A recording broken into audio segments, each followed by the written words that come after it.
quick update. My blender broke recently, That's and annoying. it's probably from overuse and because it was ancient. And We so love an ancient kitchen utensil can you just appliance. picture it like those ones that are off-white colored with like orange Oh my buttons and God, stuff? yes. Yeah. So Not the orange buttons, dude. yeah, so now that it is gone, rest in peace. Um, RIP. I want to replace it with something that's more convenient, not as bulky, and that's where the BlendJet 2 comes in. Hell yeah. The BlendJet 2 is portable, so you can blend up a smoothie at work, a protein shake at the gym, or even a margarita on the beach, which is Mhm. exactly how I plan to use it. Of It's small course. enough to fit in a cup holder, but powerful enough to blast through tough ingredients like ice and frozen fruit with ease. The BlendJet 2 is whisper quiet, so you can make your morning smoothie without waking up the whole house, or in my case, my morning margarita. It lasts for 15 plus blends and recharges quickly via USB-C. Best of all, BlendJet 2 cleans itself. Just blend water with a drop of soap and you are good to go. They have a ton of cool colors and patterns. Definitely need to add the Lisa Frank one to my cart ASAP because that just is such a cute, nostalgic blast from the past. Of course. Yep. So you can blend anytime, anywhere with the BlendJet 2 portable blender. And to get one for yourself, go to blendjet.com and use our code, which is GGS12, and you'll get 12% off your order and free 2-day shipping. Ah, yeah. Welcome. Welcome back Welcome back to yet to, another holiday episode oh of, yeah, Girls Gone Spooky. I'm Amy, and I'm Olivia. and it's And we, MLK Day week. and it's Friday the 13th, Oh motherfuckers. yeah, that's right. That's Maybe the real that's holiday, yeah. but I was gonna also say because that's global, right? So yes, for all you yes, non-United Statesians out there, want to hmm be inclusive. yes, yeah. And you spooky little freaks, we're trying to fucking celebrate with some scary stories. hmm Beer, beer, beer, beer. So dumb. Um, okay, and I think Amy is first. Okay, yes. Take her away.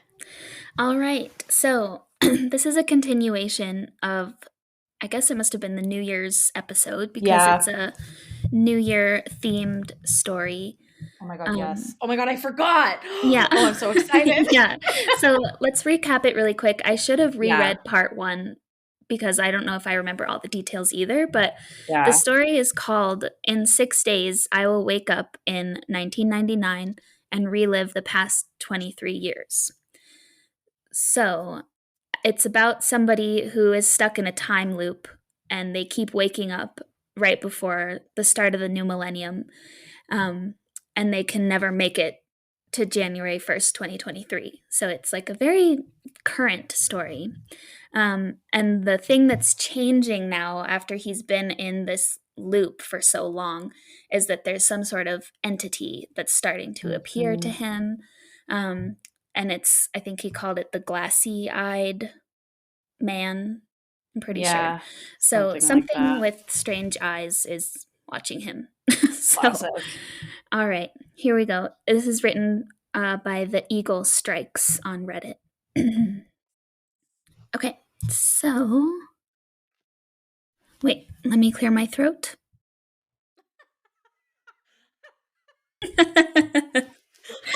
Dedicated mute moment. It's so annoying. I like cannot get rid of this. That's It's so like all annoying. winter. There is an Is it Instagram. allergies? Well, I think it's from when I was 6 still. It hasn't Oh, fully gone okay. away. But then, She's phlegmy. yeah, it's just so like dry. It's the worst. But Dry as hail. I saw on Instagram something, someone was like, "Welcome to winter where you're just slightly sick the whole time," which is so Literally. true. Yeah. Well, Yeah, it's funny you say that too, because like the last 2 days I keep waking up, I'm like, "Is that a sore throat?" And Uh-huh. then I drink water and I'm like, "No, no, I'm good." And Yeah. then the next day I'm like, "Oh, the inside of my nose is like cracking Yeah. open." And I'm like, "Am I sick?" And then I'm like, Yeah. No, "Nope, just it's just really winter. dry. Yeah. Really, really dry." Yeah. Yikes. Getting closer to spring every day. Which is that better No. allergy-wise? No, it's not. Can't It's wait for really not. summer. Yeah. Summer 2023, it's gonna be Yay. lit. Can't wait. Okay, here we go. Um, let's see. It starts with, oh, this is December 24th, 2022. Merry Christmas. The man on my doorstep was a frosty fellow, so I thought of him as a somber snowman. He had not come to offer glad tidings or a tuneful carol. I knew that before he even opened his mouth. I quaked in horror, dreading what he might have to say. "Who are you?" I timidly queried. "Somebody who can help," he responded. "I saw your post." Oh, that's the other thing. This person who's stuck in the time loop decided to post their story on Reddit. Oh, So right. within the story, No Sleep is part of that. So Yeah. anyway, Okay. that's the Oh, post I he's love referring that. to. I Yeah, love that. I know. It plays, yeah, it pulls at all the right things. So fun. Okay, I saw your post. My breathing flattened. I rooted myself to the ground, too shaken by the menacing statement to muster any kind of reply. "Who is it, Jake?" my wife called. "The postman," I shouted. No matter how many lifetimes I live, I despise lying to Vanessa. But the truth is too complicated. There has only been one time that I ever explained my looping predicament to her. She didn't believe me. She thought I was mentally unwell. Since that iteration, I've always kept it a secret from her. "How did you find my address?" I eventually whispered. "Does that really matter?" he replied. "I had to see you. I traveled a long way. I think I can stop what's happening to you." "Not here," I blurted. "My family's inside." "Time is not on your side," he firmly told me. "I'm trapped in an endless loop, so I beg to differ," I facetiously quipped. "It's not endless," the stranger coldly replied. "You feel the thing with no eyes getting closer, don't you?" Ooh. There it is. Before I could pry my trembling lips apart, Vanessa appeared behind me. "Hello," she exuberantly said. The man weakly smiled. "Merry Christmas. I was just telling your husband that I must have foolishly left some of his parcels at the office in town." "Right," I added. "In fact, I think I should come down to the delivery office." "What have I told you about ordering presents late, Jake?" Vanessa mumbled, rolling her Shut up, eyes. Vanessa. You Stay little out of shit. it. Yeah. Get out of this. um, yeah, she's rolling her eyes. "I know," I smiled. "Don't worry, I'll be quick." Away from Vanessa's prying ears, we decided to meet at the town hall, which was only around the corner. Still, the drive to our rendezvous point was unsettling. I followed the man's black sedan in my beaten up family car. No matter which radio station I chose, however, I was horrified to find that the same song played, Stairway to Heaven. Ooh. The once beautiful guitar passage now seemed to harbor a sinister secret. I turned off the radio, but silence didn't make the journey any easier. The disused roads of the festive season felt haunted. Trundling behind the mystery man's sedan, I stole glances at icy alleyways on either side of the road. Shivering, I kept expecting to see him. I was too petrified to breathe, fearing that the glassy eyed man might find me if I were to gasp for even the smallest pocket of air.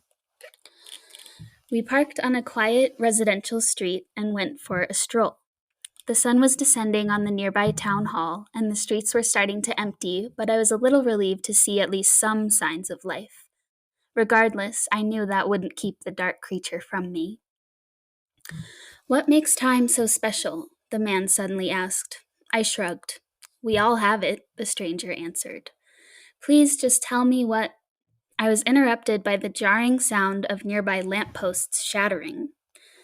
The Oh. night embraced us like a thin blanket.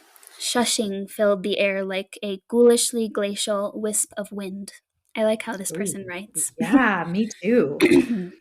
I have never been consumed by such existential terror, and this is coming from a man who has been alive for countless millennia. I've even welcomed death with open arms, but that moment, above all others, truly haunted me. There are things worse than death after all. Oh. Glassy spheres emerged from the blackness, hovering at the other end of the pavement. As hauntingly garish eyeballs illuminated the void which engulfed it, a black shape moved towards us. Find me after your reset, the internet stranger whispered. Time is dwindling, but the man did not have the opportunity to finish his sentence. His face lost its color. Those glassy pinpricks were suddenly occupying the stranger's eye sockets. My mystery visitor howled in agony, and his flesh started to incinerate. Whoa. There was no fire, but you wouldn't know that from the sight and smell of the man's disintegrating flesh. Blackened, bloody strips of skin peeled from his skeleton. His wail was that of a dying animal, desperately crying for a savior that it prayed would emerge from the darkness. Nothing came to save the man. Yikes. It's Oh, creepy. it's so scary. I know. Collapsing to his knees, his clothes shriveling atop his melting flesh, the stranger's cries mutated into hoarse whispers. I saw his tongue wither in his open mouth. I think he tried to say something with his final breath, but all he could achieve was the most horrific moan. He was reduced to the blood-red meat beneath his skin. Ooh. I suppose there were still gauntly eyes lodged in his skull. They weren't his eyes, though. Bereft of life, the man toppled to the ground. From his burnt corpse, a specter ascended. Those soulless pinpricks materialized in the shadowy darkness, gazing into my soul. The glassy-eyed man did not speak. I, on the other hand, could not speak. Suddenly there was pain, inconceivable pain.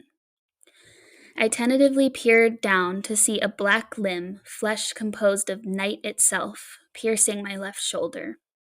Terrified beyond comprehension, I tried to bellow in pain, but my fragile body could scarcely manage a whimper. When I awoke, I was in my 13-year-old body. Of course. Death would have been too easy. The man was right. Time. We all have it. Some of us have all of it. Before I could fully process my surroundings, I realized that my body was in agony. Blood was soaking into the bedding from the wound on my left shoulder. My wound was still there. So he woke up in his old body, but the wound from his adult body was still Whoa. there. Immortality was no longer a foregone conclusion. The glassy-eyed man could end me. Following a hospital visit with my bewildered and traumatized parents, I resolved to change. I would no longer accept this existence. I might not survive my next encounter with the glassy-eyed man, and who knows where he might send me if he were to kill me. After all, there might be an eternal torture worse than my current one. I couldn't rid my mind of that petrifying thought. I spent years searching for the stranger who had knocked on my door. Unable to wait for the formation of the No Sleep subreddit in 2010, I Oh. decided to simply create it. Oh my God, that's so Yes, so cute. fun. I posted my experience on there. Nobody came to my house. In desperation, I posted on so many different websites, but I quickly realized my mistake. Surely I needed to repeat events in exactly the same way. I needed to submit the post on December 23rd, 2022. I did just that, but there was no house visit. Perhaps I had already made too many changes to the timeline.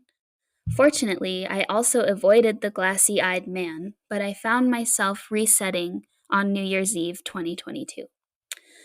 I spent another 23 years waiting impatiently. Then, 2 days ago, I submitted the first part of the Reddit post.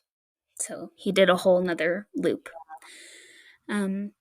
I worried that I might have worded it too differently to catch the eye of the internet stranger, but it worked. Today, he visited me. I ushered him into the living room and prayed that my wife wouldn't overhear us. I hurried the stranger through his persistent riddling. I wasn't going to let the glassy-eyed man consume him. What's the significance of New Year's Eve, 1999? I asked. Do I need to go back and fix things?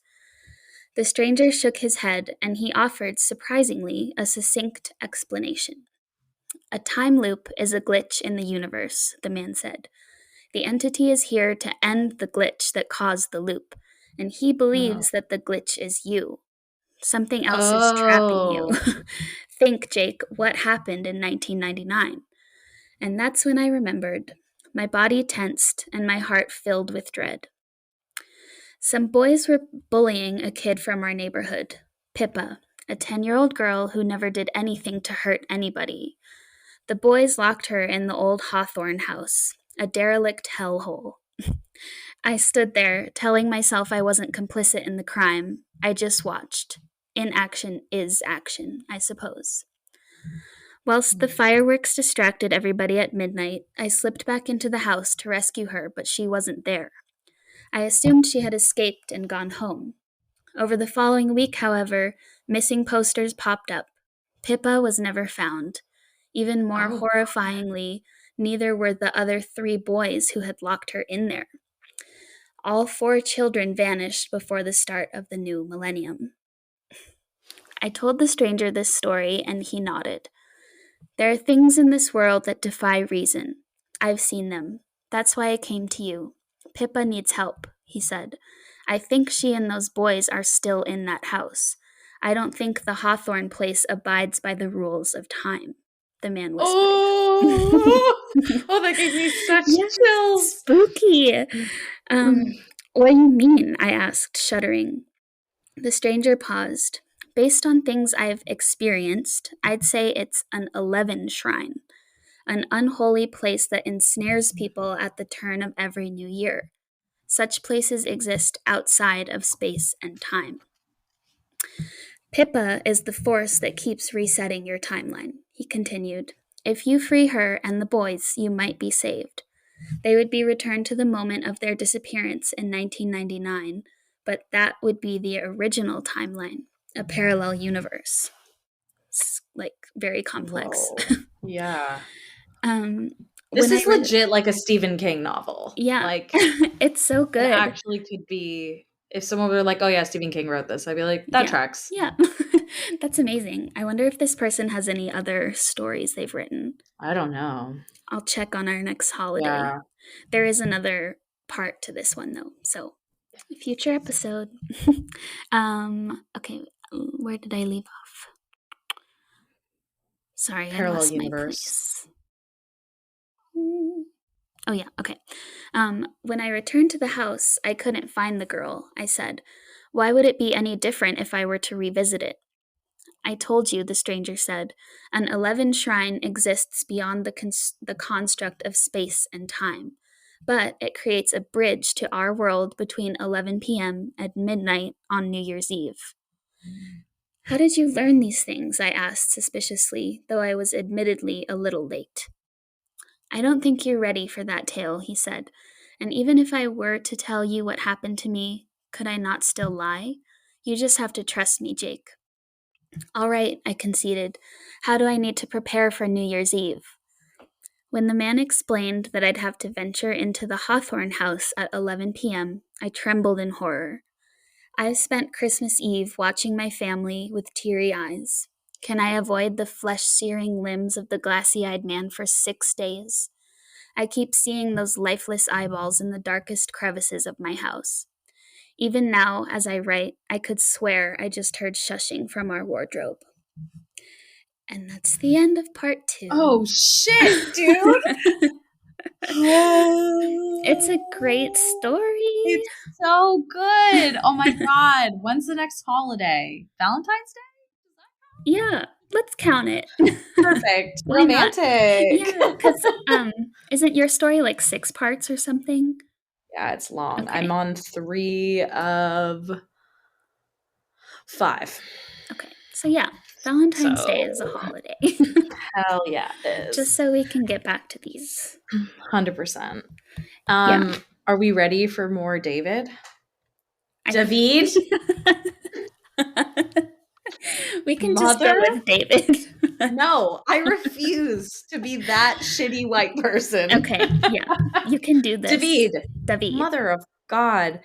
I think it's because I keep every time I see the name written, it makes me think Mhm. of Dear David. And so Yeah, I immediately think David. yeah, But David. Okay, yeah. it's back. We're back.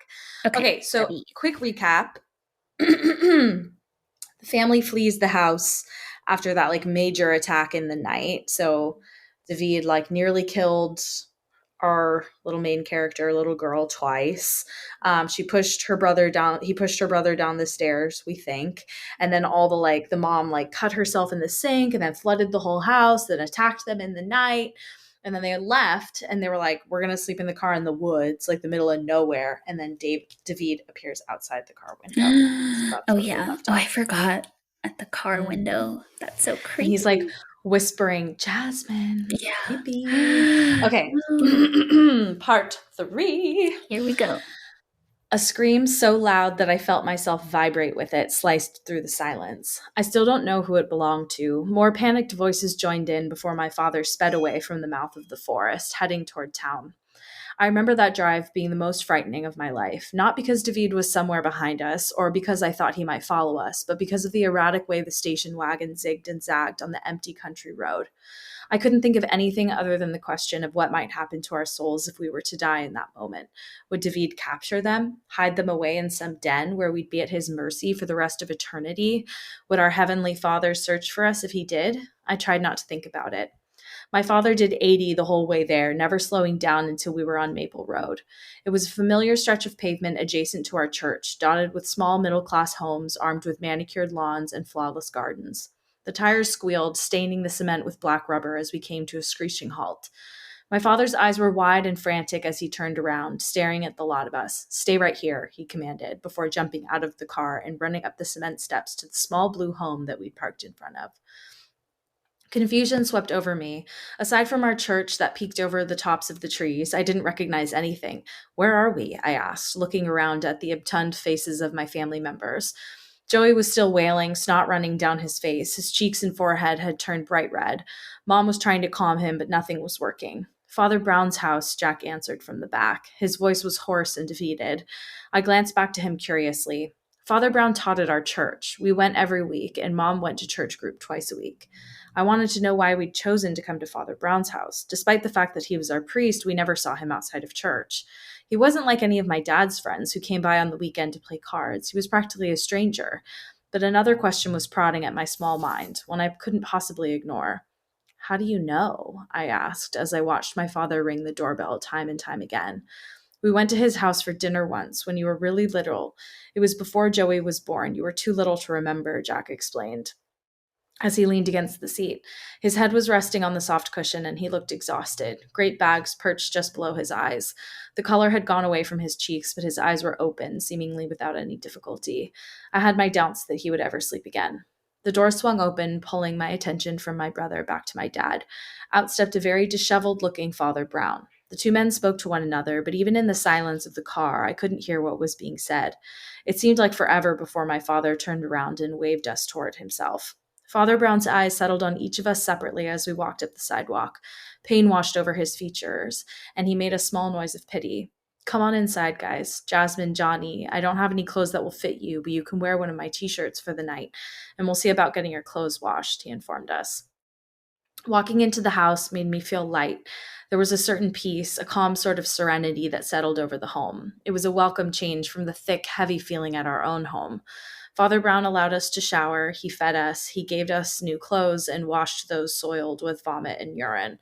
We were sent to bed at midnight. I didn't think it possible that I would sleep, but I was proven wrong in mere minutes. As I sank into sweet oblivion while curled up in Jack's arms, my face pressed into his chest. For the first time in weeks, I felt safe. The sun was just touching the horizon when I woke up. The green numbers on the clock across the room proclaimed it to be just after 5 a.m. My throat was on fire. I hadn't realized until just then that I hadn't drank any water at all that day, and I was beginning to feel the repercussions. I laid entirely still as I toyed with the idea of getting up. I was warm and comfortable and wearing only the t shirt Father Brown had given me. While massive and fitting more like a dress, it still meant I was going to be cold the second I stood up. I sucked in a deep breath, deciding it was best that I just stand up and do it. If I didn't get something to drink, I'd never be able to get back to sleep. Just as I began to lift Jack's arm up off me, a voice from the other room penetrated the silence. Ghosts are entirely fictional. They simply don't exist. When your soul parts with this world, you cross over immediately. God doesn't allow souls to slip through the cracks, Father Brown said, his voice sounding entirely certain. You don't understand, my father interjected. You didn't see what. Hold on, Father Brown cut him off.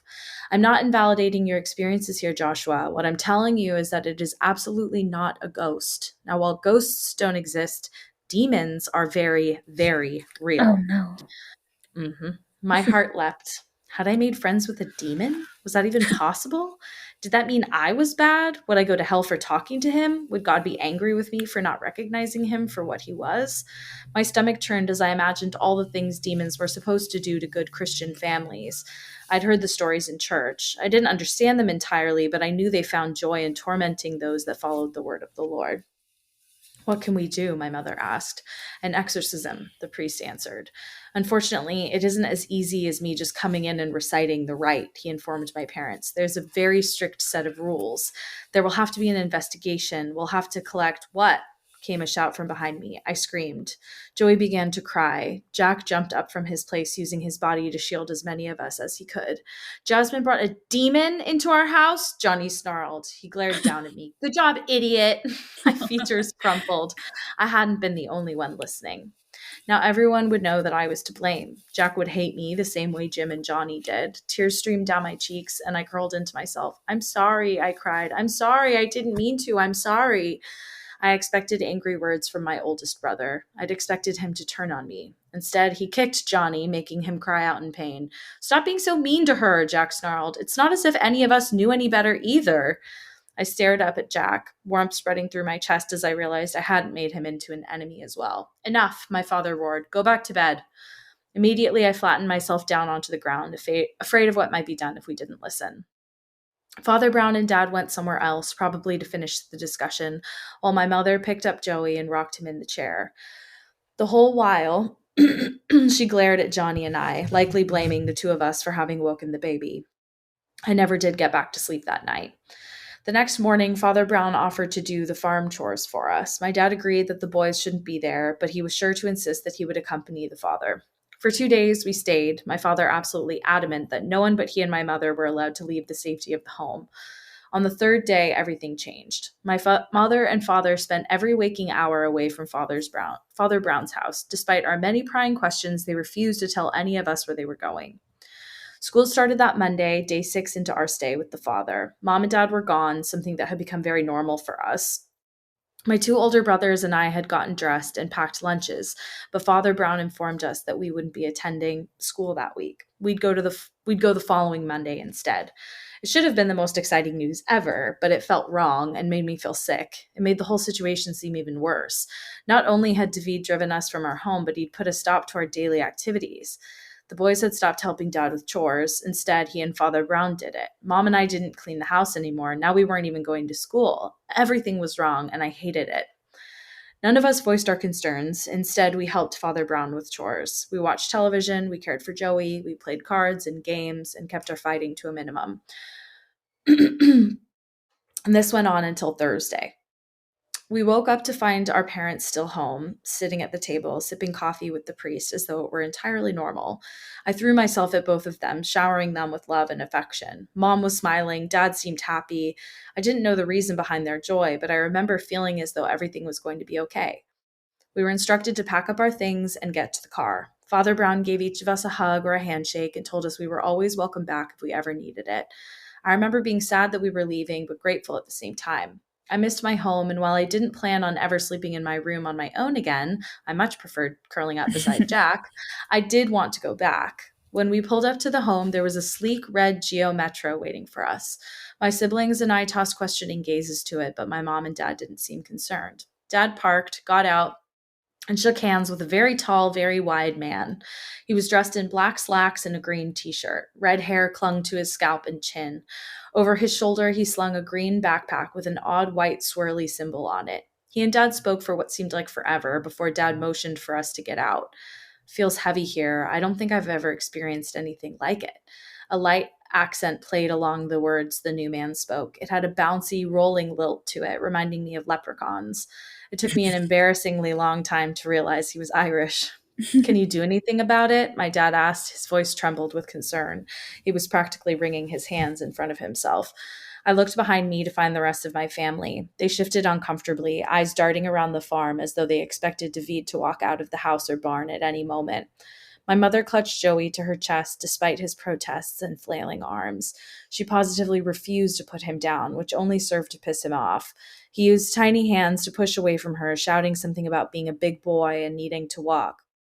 Oh, absolutely, the man answered, drawing my attention away from my brother. I watched the tension melt away from my father's shoulders as he exhaled with sudden relief.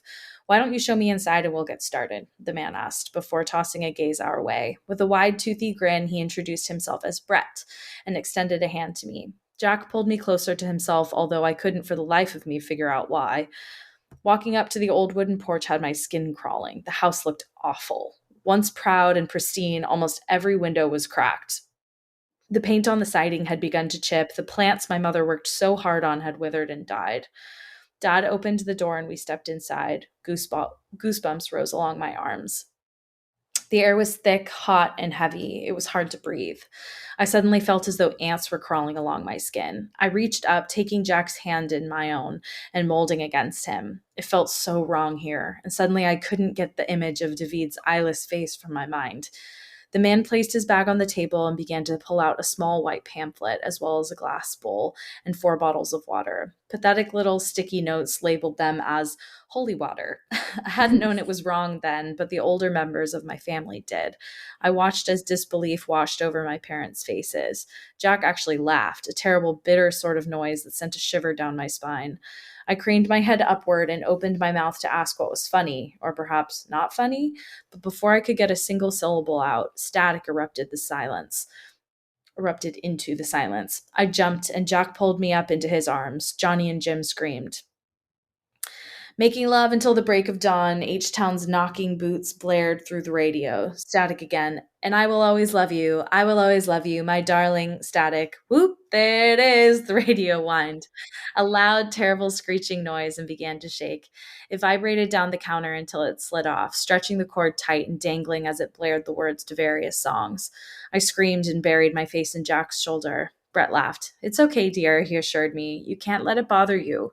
It didn't make any sense to me. Why wasn't Brett terrified? Why didn't he jump like Johnny did or cry like Jack? I sniffed away tears and nodded, but try as I might, I couldn't make my body stop trembling. I didn't want to see David again, and I had a feeling that was exactly what was about to happen. I peeled myself away from Jack's chest, craning my neck so I could watch Brett, while still managing to stay in my brother's arms. Throw your little fit while you can, Brett taunted. He pulled the plug away from the outlet and allowed the radio to drop to the ground. With a smug sort of smile, a few more reassuring words, he opened a bottle of holy water. Brett's hand hovered over the bowl. He tilted the bottle. Not a single drop poured from the open mouth before it was knocked from his hand. Holy water rained down upon the room, splattering the walls and soaking the floor. The bottle rolled, stopping only when it hit the far wall.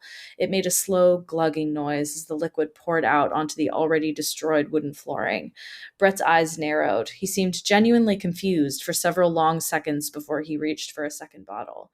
Slam! All 4 bottles on the table were suddenly careening across the room. They hit windows, they slammed against cabinets, one cracked the glass of the oven.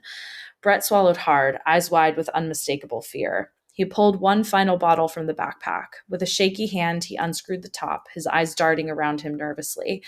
I held my breath, waiting for David to send it hurtling across the room. Brett poured the water. It sloshed against the glass sides of the bowl. With bated breath, we watched in horror and fascination as he lifted the pamphlet up off the counter and spoke to the first page. And opened to the first page. He spoke in a quivering voice without any conviction, much the way Johnny spoke to my mom and dad when he was lying. Brett dipped his fingers in the holy water and allowed it to drip onto the floor. Most glorious prince of the heavenly armies, Saint Michael the archangel, defend us. A small pitter patter sliced through the silence. My fists tightened against Jack's shirt as I spun around, searching for the source of the noise. The source of the noise. Joey's favorite blue ball bounced into the room. We watched in utter silence and awe as it rolled to a stop at my mother's feet. Joey squirmed to get free, shouting about his ball. My mother held him tightly and moved away from it as though it might bite her. Jack kicked the ball away from us. It spun and fled down the hallway, and it rolled back, only to stop at my mother's feet for a second time. My heart was thrumming so quickly I thought it might actually leap from my chest. My hands were wet with sweat. Tears were streaming down my cheeks. Brett licked his lips. The pamphlet shook in his hand. He began the prayer over, getting no further when a slow creak interrupted him. With wide eyes, I watched the cupboard just above my father's head open. He leapt away. Massive hands grabbed the shoulders of both of my brothers and pulled them back away from it. There was no warning, no puff of smoke like in the movies, no ominous music. It just happened. It was like an explosion. Streaks of white and blue and pink and green careened to the ground. An ear-splitting crash shook me to my very core. Before I could process what had actually happened, the shattered glass of every plate, bowl, dish, and cup my mother owned was splayed at our feet. Every cabinet was open and emptied. Joey was screaming. I didn't realize until Jack placed a hand on my back that I was too. My mother had burst into tears, and my father suggested we leave. Brett insisted he could do this and started the prayer over. The burners turned on. I could feel the heat from where I was. A bright light sparked to life behind the cracked glass of the oven. At first I thought there was some sort of fire inside it, but as it grew brighter, I recognized the shape of that as that of the heating coil inside. Bang! The coil exploded. My mother shrieked and turned to dart out the front door. Something touched my foot. At first I thought it was Jack, but it was too cold and it was wet. I looked down to find nothing at all, but felt the invisible fingers tighten around my ankle. I shrieked, and an unseen force jerked me out of my brother's arms. I hit the ground with all the force of a freight train, and white bursts of light exploded into my vision. My eyes rolled aimlessly in my head as I tried to get my bearings again. "What the fuck happened?" my dad shouted. "Something pulled her," Jack shouted back. My dad's eyes widened. He leapt forward, my name on his lips. Heavy footfalls exploded just inches away from my feet, and terrifyingly enough, I found myself being dragged. My father gave chase, but he wasn't nearly as fast. "Dad!" I shouted. "Jack!" I slid along the hard, wet floor, heading for the stairs. My heart sank. In that moment, I knew I was going to die. There was absolutely no doubt about it. David had me now, and he was going to kill me. I clawed the ground, leaving long claw marks along the soft wood. I made a desperate grab for anything at all as I flailed and kicked, trying my best to get away. Heavy sobs tore through my body, and I managed to stop myself as I latched onto the door frame. My father was just feet away from me. My heart was racing, tears streaming down my face, and I feared the worst, that they wouldn't get to me in time, that David would pull me upstairs, lock me behind the door. "Dad!" I shrieked again. Brett lunged forward, throwing the entirety of the bowl at me. Cold water splashed against my skin, soaking me to the bone and stunning me enough to cause me to let go of the wall. Pain bloomed along my ankle where David had grabbed me. I wailed in agony, and it felt as though my leg had caught fire. I thrashed, my hands going to it immediately as my nails dug into the flesh around it. An angry half growl, half hiss shook the very foundation of the home. Jack grabbed my arm and pulled me up. I clung to him, wrapping arms and legs around him as tightly as I could. "I want to leave," I shouted. "I want to leave." Bang! All at once, the doors and windows slammed shut. There was no more menacing or terrifying sound than the simultaneous clicks of a dozen locks. Whoa. I buried my face in Jack's shoulder and cried. David had no intentions on letting us leave. "Don't let him take me again, Jack. Don't let him take me," I pleaded through heavy sobs. Jack rubbed my back. His lips touched my forehead. "You aren't going anywhere."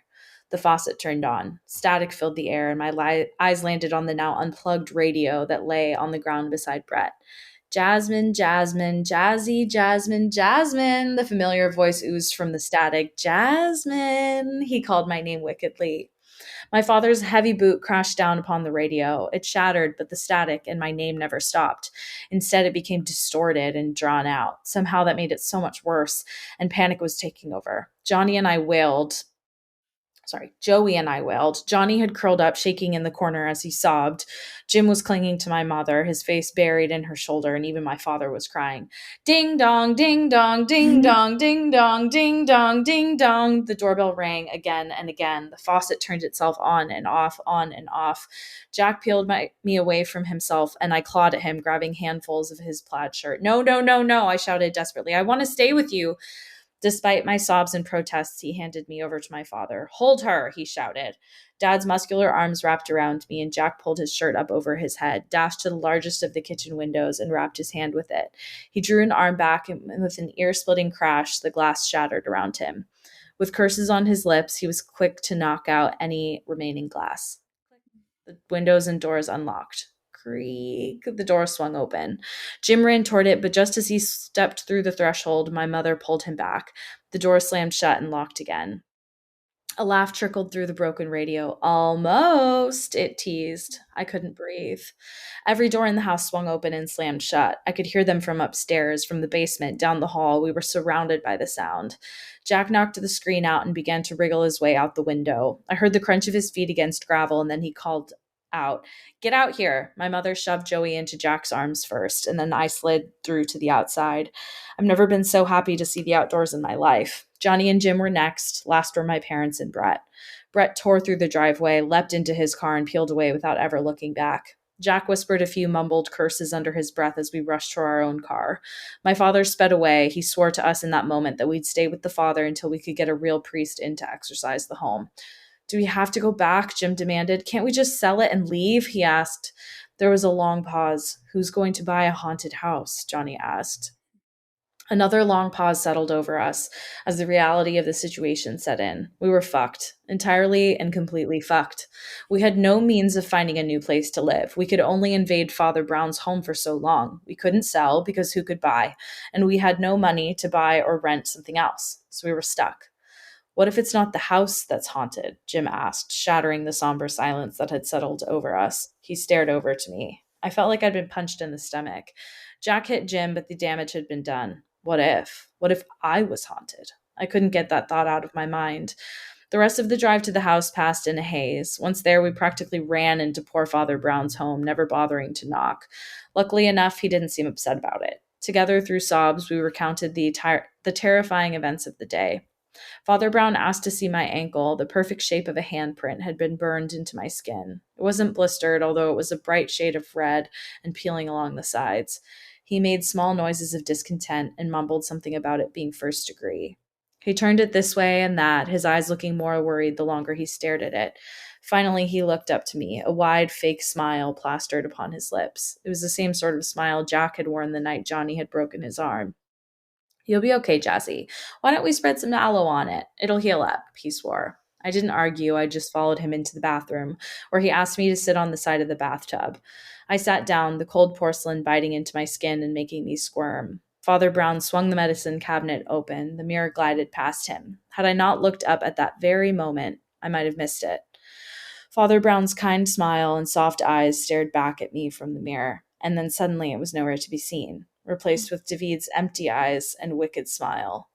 My hands shook, my breath caught in my throat, my stomach churned, and I jumped to my feet, tearing through the hall. Rapid footfalls followed me. A hand slammed down upon my shoulder and tightened, pulling me to a halt. "Daddy!" I shrieked. "Jasmine!" Father Brown said, spinning me around, blue eyes searching my own green. "Jasmine, what's wrong?" he demanded. "Jasmine." Father Brown's voice was low as he made himself as small as possible. Normally I would have found it calming. His soft tones and kind eyes should have made the world seem safe again, but no matter how hard I tried, I couldn't shake the image of empty eye sockets staring back at me from the mirror. That's the end of part 3. Oh, scary. He's everywhere. You can't get rid of him. I read it before, obviously, but I didn't think it was going to turn into a demon story. Like, I didn't think it was going to go full, Conjuring status. Right. Yeah. But it did. Here we are. Oh, my So gosh. good. It is so good. So good. I can't wait for the next holiday episodes. I know. Oh, my God. Yep. We'll be able to record the next one pretty soon because we're getting so far ahead. So. I know. Yeah. It'll be Yay. like in 2 days, we'll Yeah, record another literally. one pretty much. Yeah, basically. Yeah. Oh my god. Eee, so Yay. spooky. I feel like we shouldn't have recorded this one at night. I'm actually kind I of know. creeped out. And we're both home alone, of Yeah. course. Sick. Yikes. Oh, Well, creepy. just put on something dumb in the background to Exactly. change what's The on your Office, mind. here I come. Uh-huh.